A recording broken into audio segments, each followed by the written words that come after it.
our first session today, we're going to take a closer look at some winning strategies to help keep employees safe in the face of growing aggression and violence in the retail workplace. Gethin Nadin is an award-winning psychologist who has been helping some of the world's largest organizations to improve their employee experience and well-being for more than 2 decades. The last 11 years have been spent working as part of the senior leadership team at Benefex, where Gethin leads human resources, employee experience, and employee well-being through leadership as Chief Innovation Officer. Gethin, welcome. Hello, thank you very much for having me. We're really excited about today's session, Gethin. We appreciate your time today, and we're really excited to have you here. I know it's across the pond, and I know it's a little bit later there, so we really want to thank you for extending your day, and we'll let you go at it. Excellent, thank you very much. So hello, everybody. So I'm coming to you live from central London, which is why it's a bit dark. This is a hotel room. I don't have the luxury of port or windows in my own home, although maybe one day. So what I'm going to talk about in this session today is we're going to take a closer look at some of the winning strategies to help keep employees safe in the face of growing aggression and violence in the retail workplace. And so I'm going to talk about the need for every customer-facing team to be more aware of the ways increased customer aggression is affecting its employees and the result of inaction. And I'll also talk about some of the swift actions across that the people like the UK government have taken since the start of the pandemic to protect workers from customer aggression and where some of the decisions may benefit employers in retail in the US. But I think it's obvious for retailers struggling to attract and retain employees, understanding some of those best ways to support employee well-being plays a large part in how we're going to retain quality talent this year. And nowhere is this more pronounced than in retail, hospitality, and the service sectors, all of those industries that have struggled to retain and attract people since the start of the pandemic 3 years ago. A little bit more about me. So hopefully this starts to tell you a little bit about why I'm here, and what I've got to say is hopefully worth listening to, but I guess you'll be the judge by the end of this talk. I'm an award-winning psychologist, 2 times best-selling HR author, and a well-being author. I've been working around the employee experience and employee well-being industries for the last 2 decades. And as mentioned during the introduction, the last 11 of those as Chief Innovation Officer for Benefex, the global employee benefits and employee experience technology business. I recently completed a lot of work on mental health. So I completed a little tour with Ruby Wax, an American who's very famous in the UK. I don't think it's as famous in America.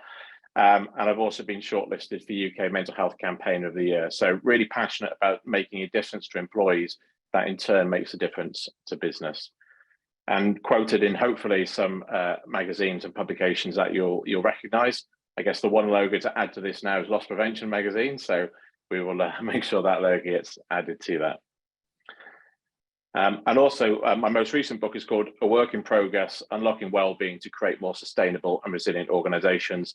Some of the research that I delve into will be from that book. That came out 3 months ago, went straight onto the Amazon bestseller chart in the UK, but is available on Amazon throughout North America, Canada, and 12 other countries. So you can see that, and we've got some information. I think the Loss Prevention magazine are going to be giving some copies of that away. So keep your eyes peeled over the next hour or so for that. And just a little bit about Benefex, the company I work for, as well as all the many other things I do as Chief Innovation Officer at Benefex. You know, we are an employee experience, benefits, and wellbeing technology company. We're working with many US employers at the moment on the benefit and wellbeing strategies. We have people working out of Florida. We just opened an office in Chicago, and we'd love to share more about what we do with anyone who'd like to have a chat with us afterwards. And we work with hundreds of global customers and have almost 2 million people using our technology. So some of the likes of Salesforce, Sony, Mondelez International, Budweiser, Virgin Atlantic, Deliveroo, and many, many more. But as a workplace well-being expert, I first started writing about the impact customer aggression had on the employee experience back in 2020, just as the pandemic started to take hold. And I was really interested in learning about how this increase in aggression was going to impact employee well-being. And one of the things that we knew very early on during the first lockdown was that forcing people away from their family, friends, and colleagues, and removing the ways in which they de-stress from life was going to have a significant impact on their mental health. And we know that from the research conducted in parts of Asia during the SARS epidemic almost 20 years ago, when you lock people down, they start to display symptoms of post-traumatic stress. Between 2018 and 2020, according to the FBI, assaults in grocery stores in America rose by about 63%, and those in convenience stores by about 75%. That's compared with an overall 42% rise in assaults over the same period. So of the more than 2 million assaults reported to the FBI by law enforcement agencies across the US in 2020, about 4% of those were at shopping malls, convenience stores, and other similar locations.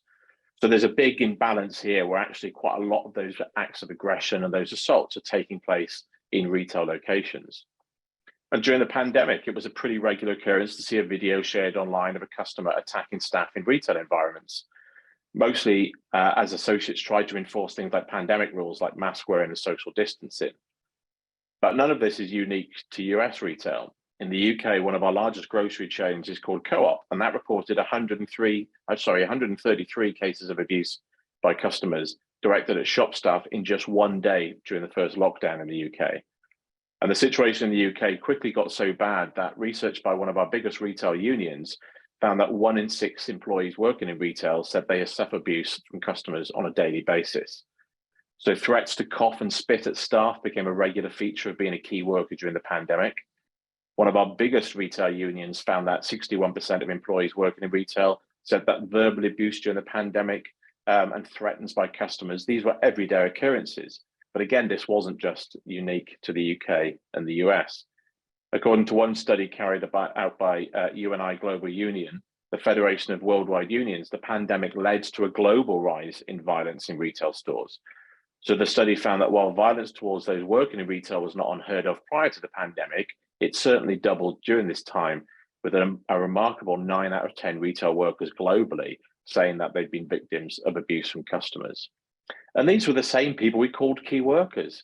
We began to value these people in a way we probably never did before.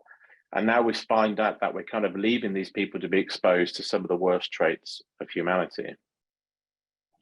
But one thing that's obvious from all the work I've been doing over the last couple of years right across the world is that well-being is dominating the modern employee business and the employee experience. At Benefex, we surveyed employees and employers across the world, and 99% of those told us that employee well-being was a top priority for them. And when we crunched the numbers of all the benefits chosen in the 50 plus countries that we operate in, we found that 8 out of the top 10 benefits were all related to well-being. But most importantly, our research last year found that a massive 92% of employees across the world and across industries say that the way an organization commits to employee well-being is now the most important factor when deciding to move to a new employer. And I think that's pretty huge and quite significant. And we're also seeing that the role of employee well-being is playing in environmental, social, and governance issues. So while almost every organization is making pretty significant moves towards becoming more sustainable, it does appear that the social side of ESG is proven pretty difficult for most organizations to grasp, especially at a time when societal and consumer demand is saying that employers, especially in retail, have to act more quickly to support people. And that elusive S in ESG is generally about the way that we treat and care for our people at work. So this is really relevant to people's experience of customer aggression, because how are we creating safe spaces? How do we build cultures and manage the people that work for us? How do we directly support their health and well-being? And how do we make sure that everybody is safe and included? And we won't get ESG right without committing to taking better care of our people. And I think this is so strong. I think the employer's influence on many of these ESG issues is so strong that HR teams, human resources teams, and employers as a whole have the ability to directly influence and change 9 of the UN's 17 sustainability goals. So pretty significant again. But it's clear that we are where we need to be. As we found out today, we're squeezing our people, we're leaving them open to abuse and not supporting them in the right way, and we're not taking care of their well-being.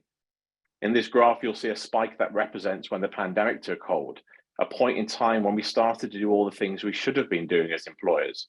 We paid people bonuses, we paid them sick pay when historically employers didn't pay that in every state in the US. We thanked them regularly for their work as key workers. We told them we cared for them. Our leaders and our CEOs and our board of directors all told employees that we cared for them and the work they did was important. We checked in on them more and we spent more on well-being. But as the pandemic became a normal part of our lives, we stopped doing those things and most of us went back to believing our employer didn't care about us. So how do we fix this? I think first of all, we need to start looking at what might be causing this increased aggression that's impacting employee well-being. And I think embedded into the American retail landscape is this one of service to the customer, many times over anything else. So famous worldwide, especially in the UK, American businesses, American retailers put the customer first. But we think that maybe US retailers are falling foul of the way maybe we've treated customers historically.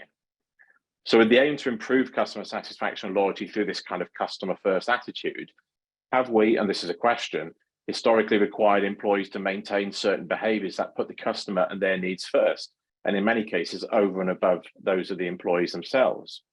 So have we created a situation where the buyer and the seller are not actually on equal footing? So in an attempt to maximize customer service, we have maybe inadvertently made self-centered customers who are putting their own needs and desires over those of the people that are serving them. And I also wonder whether this is part of the situation is also part of a byproduct of how we run modern retail. So we know that thin staff and automation might be making it easier for people to commit crimes and for those types of people and aggression to flourish in retail locations.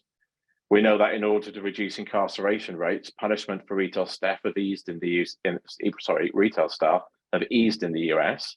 And as I'm sure already you know, many states now have a felony threshold of about $1,000 or more before they get taken seriously by police. And also is the way that we treat customers kind of far too relaxed and enabling these acts of aggression to become commonplace.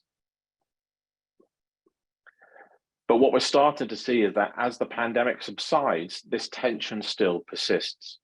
So in life, when we experience aggression, our fear, our fight or flight action kind of kicks in, and we usually fight back against the threat, or we make a choice to run from it. But in a customer service environment, we've actually created an environment and created cultures that ensures our employees actually aren't able to do either one of those things. They can't fight back against customers and they can't run from customers either. And although the pandemic appears to be behind us, it's only a matter of time before another societal stressor puts enough pressure on the public to start acting aggressive again. And so we can almost forgive and understand some of the behaviors we saw during the pandemic because we were all pretty acutely aware of how people were struggling with lockdown. We know that stress was high and we lost many of our outlets, the way we decompress from stress. And so it was natural, I think, that customer aggression was going to start to increase. But like the pandemic, the cost of living crisis across Europe and the US and the UK is another pressure that's starting to squeeze people and making them act in a way they might not usually.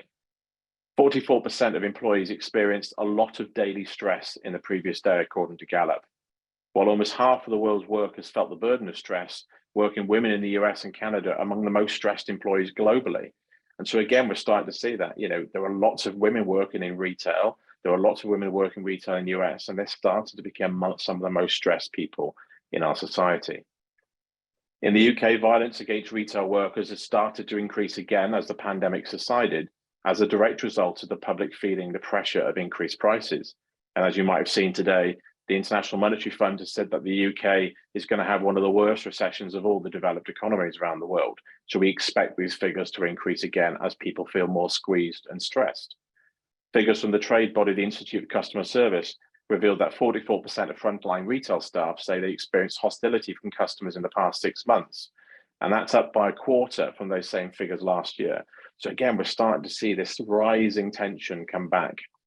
And as those tensions continue to rise, in many countries, this is thought to be linked with things like declining consumer settlement amid the cost of living crisis. And if you know anything about the UK at the moment, we have a huge amount of strikes going on. There are strikes happening in France. And so as people are trying to react to these pressures that happen in society, it's inevitable that that's going to start to come out. But in places like Scotland, we've started to see violence targeted shop workers who are just trying to do things like enforce age restrictions on products. And so it seems like we might be in a situation for those in retail roles that maybe this kind of aggression and abuse might start to become normal. And that's really worrying.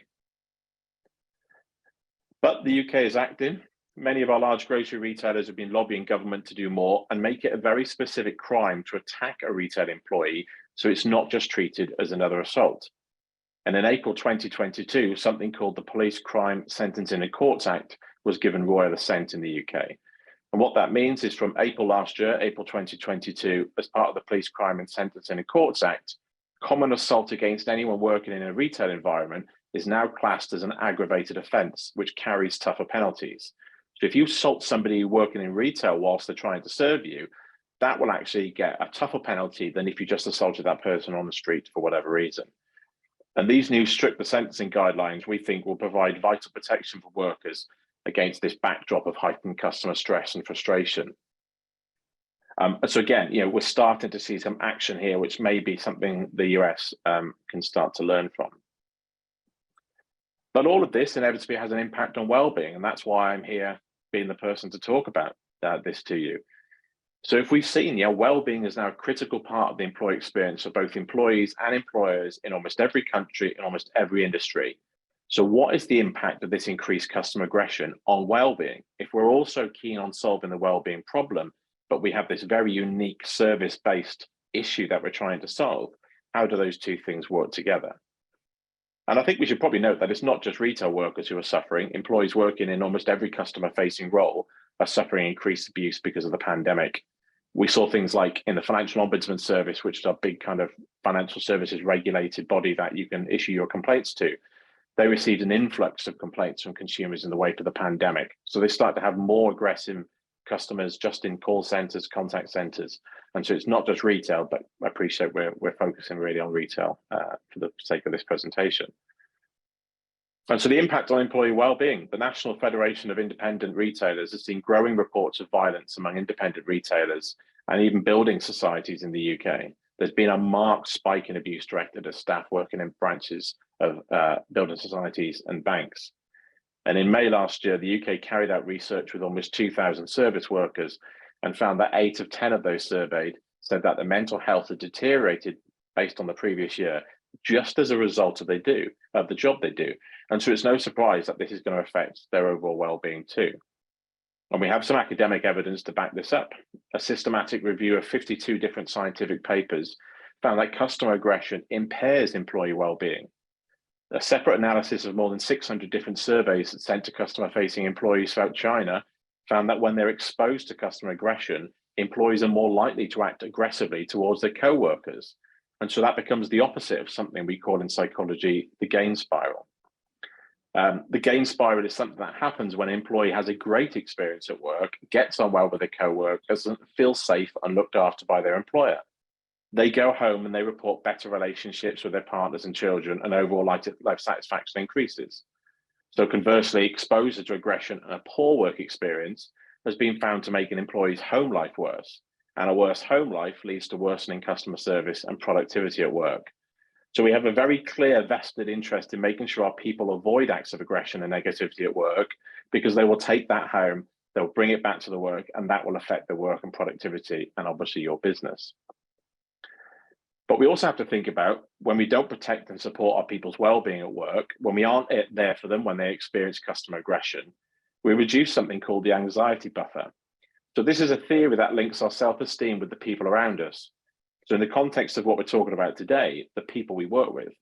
And so those who manage us and work alongside us in a retail environment or service environment play a really big part in our well-being. So much so that our relationships with these people, our trust and the psychological safety we get from working with them can actually buffer us against developing poor mental health.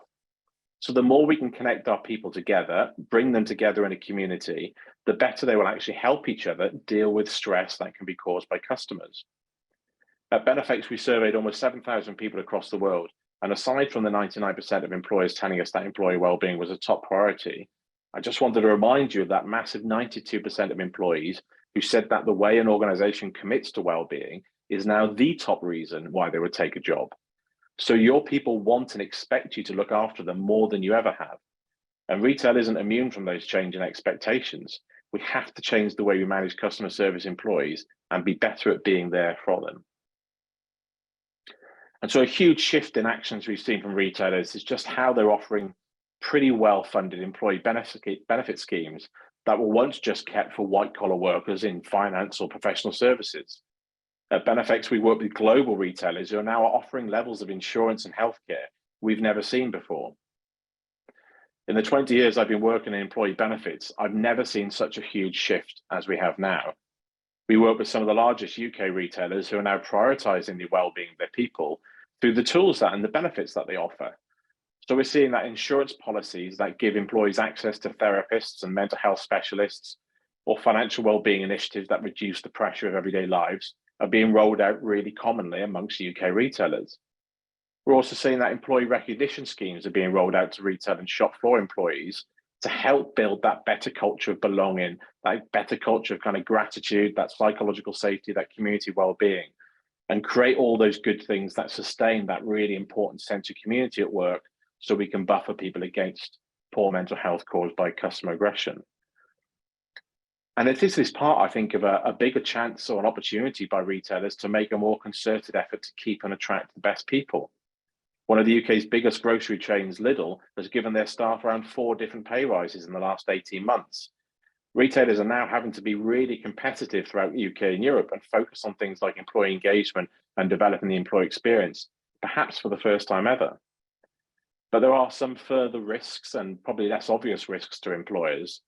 Those aggrieved workers may bring discrimination claims if they believe, for example, that they've not been provided with sufficient support for what might prove to be mental health disabilities. Individuals could resign and bring a claim of constructive unfair dismissal if they think they haven't been provided with enough protection from aggressive customers. And there are obviously also implications from a health and safety perspective if workers feel like they've been put at risk.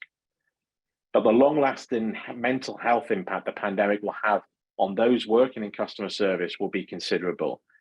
While many were forced to work during the pandemic, juggling their own concerns and anxieties, as well as those of their customers, others were made redundant, lost their jobs, had wages cut, or put on furlough. And so I don't think employers should underestimate the strain that their customer-facing employees have been under this year and last, and the help and support they require, not only as we enter one of the busiest times of the year for retail, but as we put increased pressure on people to help our businesses and the economy to recover. Prior to the pandemic, 38% of retail workers said that their job negatively impacted their mental health in the last 12 months. Since the pandemic started, more than half now say that coronavirus has made it even worse. And as a result, more than 70% of retail employees say that the pandemic was the most stressful period of their careers. And recent studies have found that when that customer service employee receives that heightened number of angry or abusive customers, it really does impact them psychologically and emotionally. Customer outbursts can be really damaging physiologically for employees. Ultimately, they can contribute to depression and even an elevated risk of cardiovascular disease. The studies have found that when controlling for other factors that would lead a customer-facing worker to resign, like low pay, working hours, and working conditions, researchers have found a significant link between customer mistreatment and employee quit rates. And so we're starting to see that aggressive customers drive turnover intention. The potential impact on staff turnover, if we look in the UK, 21% of British retail workers say they consider leaving the sector because of the challenges they faced over the last couple of years. But interestingly, the percentage considering a departure increased to 31% for those working for some of the biggest retailers in the UK at the moment. And with the cost of high staff turnover being something that retailers will want to avoid in an already difficult time for the industry, I think it's critical that employers take action to protect their people and their business. And so if we look at this graph, we can see the industries with the highest turnover intention at the moment. And this graph is a couple of months old. So clothing, retail, fast food, specialty retail, hotels and leisure, restaurants, general retail, and grocery all feature really prominently on this list. And these are the same industries and areas that increased customer aggression is being seen. So while aggression itself might not be the only contributing factor, we know that for these industries, it is becoming harder to attract and retain people following the pandemic. The Great Resignation is continuing to affect blue collar and white collar sectors with equal force. And some of those hardest hit industries, apparel, retail, fast food, and specialty retail, employ the highest percentage of blue collar workers amongst all the industries that I've studied in preparation for this talk. But one of the main drivers of the Great Resignation is actually company culture. So people aren't walking towards great cultures, they're running away from bad ones.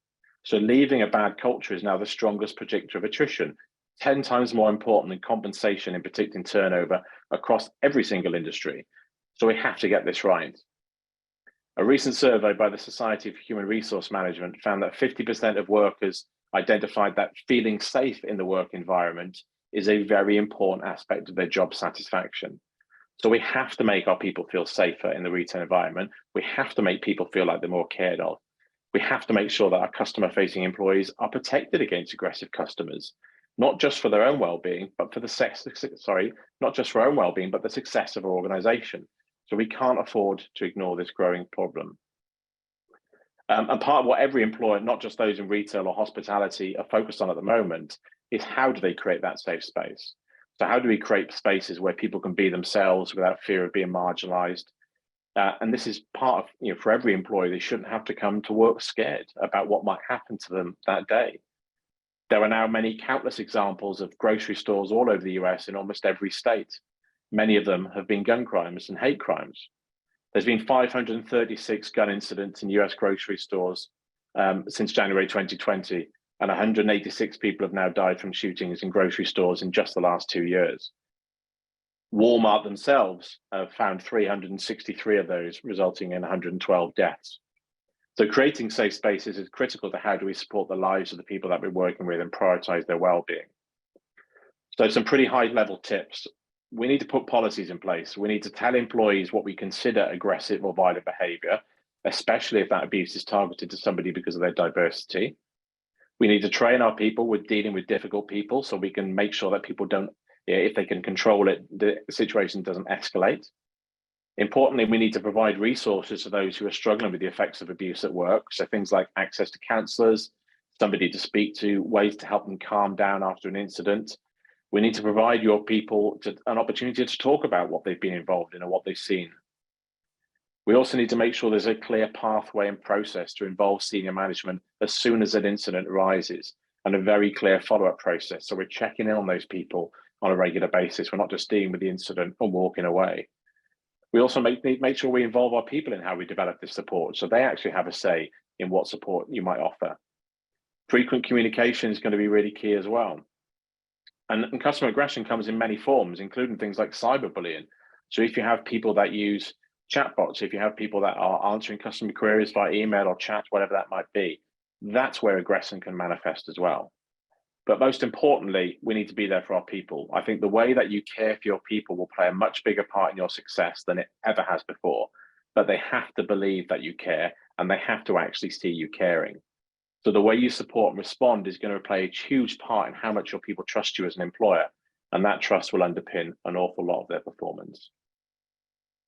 And I just wanted to reiterate, 536 gun incidents in US grocery stores is pretty huge. We don't have this problem in the UK. And I know that some of the big players in the US, like Walmart, those figures are bigger just because of the prevalence of those stores. But I think it's really important for us to note that people are afraid to come to work in some retail environments where that's just never been happening before. And so a few lessons from the UK. I think the social context of employee versus customer doesn't allow for any sanctions on the customer and their behavior. So we kind of need to step up and create those ourselves. So following some recommendations made in the UK's Home Office Affairs Select Committee on violence and abuse towards retail workers, the Home Office in the UK agreed to consult with members of the National Retail Crime Steering Group in the UK about whether they would support the creation of an employer's charter. And that framework has been produced, and that framework acts as a template which can be used by UK retailers to demonstrate how they'll support their employees to prevent violence and abuse in retail settings, and then to support those employees who experience that behaviour. So following the learnings from the UK's National Business Crime Centre, which have recently been updated following those changes in UK law I mentioned earlier on, there are some bits of advice that kind of mirror slightly the advice that I've already given. But we need to provide support to employees that experience violence, abuse, or harassment at work, giving access to counsellors and the people they can speak to. Many of the support services available through employee benefit schemes can be used to provide access to the tools and resources to help those people that are struggling. And wellbeing acts like those that we offer at Benefits can help people to recover from stress and manage conflict and be supportive to their colleagues. We also need to think about how technology can better protect employees. So better investment in things like security cameras and body-worn cameras. There's some really interesting study about how body-worn cameras are really helping to give people this sense of safety and security that is missing from most of those experiences. Making sure we have a whistleblowing policy that allows employees to safely raise concerns about how you look after your staff without fear of retribution. We need everyone to be honest with us to be able to raise those safety concerns. We should be offering training to staff on how to manage situations that can potentially get violent. There are some really good examples of training videos on the National Business Crime Center website that are free to access, even if you're in the US. And I know many of you are doing this as well, but setting up crime reduction partnerships in your different locations and making sure that customers are aware that you have policies on aggression towards staff. I'm sure lots of retail environments have started to see posters going up saying we won't tolerate this behavior from customers. And that kind of stuff is really important. Even if it doesn't change the customer behavior, it sends this message out to your people that you're doing something and that you care about them. And lastly, we need to make sure that all instances of violence are reported to the appropriate authorities to be able to stamp out this pretty ubiquitous behavior at the moment. But I genuinely believe that social upheaval will continue to drive the employee experience. The power shift we're seeing between employee and employer is changing these historic systems and how we care for people. And societal events like the pandemic and a recession will impact the decisions we have to make to take better care of our people. And millions of employees working in retail have much higher expectations of what their employer is there for and how we should interact with them. And this newfound sense of influence, which most employees have, mean we must take their well-being concerns and expectations seriously. And so we move away from this idea of not doing any harm to our people to do better. So we have to ensure that the employee isn't worse off just because they decided to work for you. And that means protecting them against the dangers that exist, like aggressive behaviors and from customers. So very quickly, just before I finish, hot off the press, the latest Future of Retail Workforce study by Lotus Blue Consulting. This was out 4 days ago. 65% of retail employees intend to stay at their current employer this year. So just 65%. If we take pay out of the equation, among those who intend to stay, they say a comfortable working environment ranks as the top reason why they want to stay with their current employer in retail. And among those who say they intend to leave, a stressful job environment is the top reason why they say they want to leave. And the study confirms that if we want the best people to work with us in retail and stay with us, we have to remove that stress from the job and give better well-being support. I truly believe that employers have the ability to make the changes where the government and the state isn't anymore. I think every one of you listening here has the power to create cultures and workplaces that care for and support people. And while they and your community benefit from that, you do too. You will attract the best people who work harder, are more innovative, and deliver better customer service. And that way you will attract more loyal customers, and obviously all of this brings in more money. So the book is out now. I think we're going to talk slightly about the book. I'll be grateful if you wanted to buy it or if you wanted to connect on social. I share lots of this research, but really appreciate you listening. I think I might have gone over by a little bit, so apologies, and hope that was interesting. Thank you.